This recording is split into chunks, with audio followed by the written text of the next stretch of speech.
Dr. Stephen Baskerville, thank you so much for allowing me to be here. Your book, Taken Into Custody, The War Against Fathers, Marriage, and the Family. When I went through divorce, and it was a divorce against my will, there were a lot of questions that I had about the whole process, and it was at that time that I found your book, Taken Into Custody, and you gave voice to me with things that I thought were completely wrong about the divorce industry. And I just want to thank you so much and let you know that you brought sanity, in a sense, to me. And I appreciate that, and just thank you once again for it. I want to just ask a few questions about the book, though. Sure. So, and I'm going to go basically from the introduction and also a little bit from the first chapter, because I could talk with you all day, all night, and listen to you. So in your book, you say, you use a quote here from Ayn Rand: "There is no way to rule innocent men. The only power any government has is the power to crack down on criminals. Well, when there aren't enough criminals, one makes them. One declares so many things to be a crime that it becomes impossible for men to live without breaking laws." When you look at the family courts, do you find that this quote actually applies to the family courts in the way many of the divorce laws are written today? Well, yes, it seems to fit it perfectly. I didn't start the book with the intention of exposing a state conspiracy to increase its power. Right. I don't think there is such a conspiracy. I think it's just what happens when we break the normal accepted laws, the rules of human civilization. And one of them is, marriage, the importance of marriage. Another one is, the importance of consent, the idea that you can't be guilty of a crime unless you have consciously done something to transgress the law. All of these things the divorce laws violate, these basic principles of the common law. And the result of this is a huge increase in the power of the state. And so that's really what the book, one of the themes of the book, is that the divorce industry and the machinery, the laws, the legal structure and the laws and the machinery that have grown up around it are basically resulting in a massive increase in state power over the freedom, not only of divorce litigants, but of all citizens. Of all citizens, yep. I had heard in the past that no-fault divorce was originated in Bolshevik Russia by Vladimir Lenin. And I thought, come on, is this really right? But as I started to look at that, and I read the article from the Atlantic magazine, and I think it was July of 1926, the Russian effort to abolish marriage. And one of the things that Lenin did was put in unilateral divorce, and the goal was to abolish the family. If you were to look at the divorce laws back under Vladimir Lenin in Bolshevik Russia and the divorce laws throughout most of the states in America today, do you see any similarities? Well, yes, actually. And in fact, you could go back, even back to the French Revolution, because they enacted something very similar then. So we have the precedents of Jacobin France, Bolshevik Russia, and California in the 1960s. It's not good company to be keeping.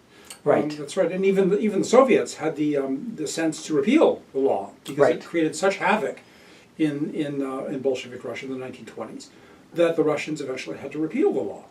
And it's madness. I mean, by any measure. I mean, the idea that effectively it amounts to what Maggie Gallagher called the abolition of marriage. The abolition of marriage. Marriage is not a legally enforceable contract anymore, let alone a sacred covenant. But even in the most basic, minimal requirement that it be an enforceable contract in the law has been abrogated. So effectively, marriage you can divorce for any reason or no reason, without any grounds, without any consent of your spouse. And worse than that, you can actually foist the consequences onto the innocent spouse who doesn't want the divorce in the first place. And that's the most shocking thing of all. The costs, the financial costs, the inconveniences, the emotional costs, all of those are imposed on the spouse that is passively, involuntarily divorced. I mean, George Bush mentioned fatherlessness has emerged as one of our greatest social problems. And yet, what I find interesting about this quote is that nobody talks about who creates fatherlessness. In many of the instances, from what I've read, between 2/3 and 75% of the unilateral no-fault divorces are initiated by women, and often against a reluctant man.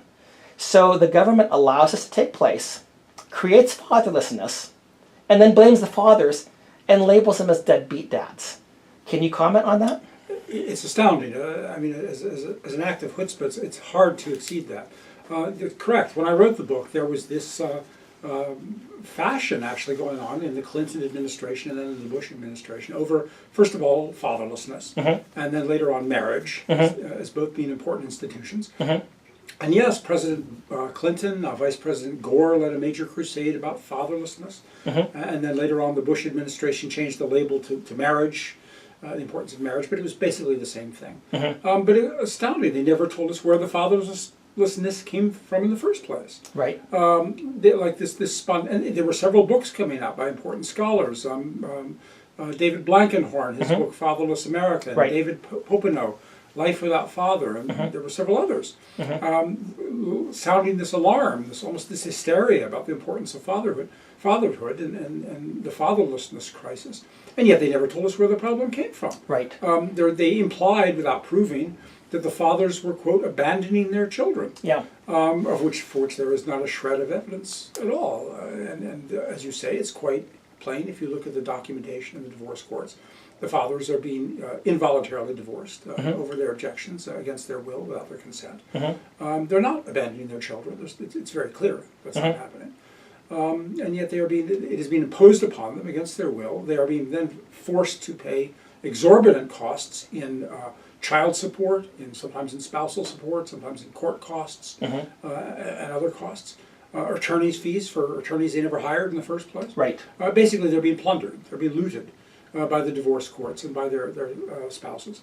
And there's not a word of this in the literature, in the media, in the academics. It's quite astounding.